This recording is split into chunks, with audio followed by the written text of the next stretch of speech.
తెలుగుదేశం పార్టీని కూడా అంత క్రమశిక్షణతో ముందుకు నడుపుతున్నారు మన చంద్రబాబు నాయుడు గారు. ఇక ఎన్నో అన్ని రకాలుగా ఎంతో అభివృద్ధి చేశారు. మరి అటు ఐటీ రంగం అయితేనేమి, ఉద్యోగాలు ఇప్పించడం అయితేనేమి, ప్రతి కిలోమీటర్కి ఒక ప్రాథమిక పాఠశాల, ప్రతి 3 కిలోమీటర్లకి ఒక అప్పర్ ప్రైమరీ, మండలానికి ఒక జూనియర్ కాలేజు, ప్రతి డివిజన్కి ఒక ఇంజనీరింగ్ కాలేజు, ప్రతి జిల్లాకి ఒక మెడికల్ కాలేజ్ ఇచ్చిన విద్యాదాత చంద్రబాబు నాయుడు.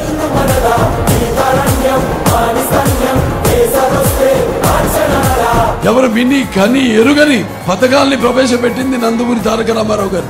మహిళలకు మా తండ్రి హాస్టల్ సామానుకి ఇప్పించారు, కిలో బియ్యం 2 రూపాయలకి ఇప్పించారు. అలాగే రైతులకు కరెంటు యూనిట్ హార్స్ పవర్ 50 రూపాయలకి ఇచ్చారు. భూమి శిస్తు రద్దు చేశారు. మహిళ వృద్ధాప్య పింఛన్ ఇచ్చారు. అలాగే ఈ యొక్క మండలాలు ఏర్పాటు చేశారు. ప్రజల వద్దకు పాలనను తీసుకెళ్లారు.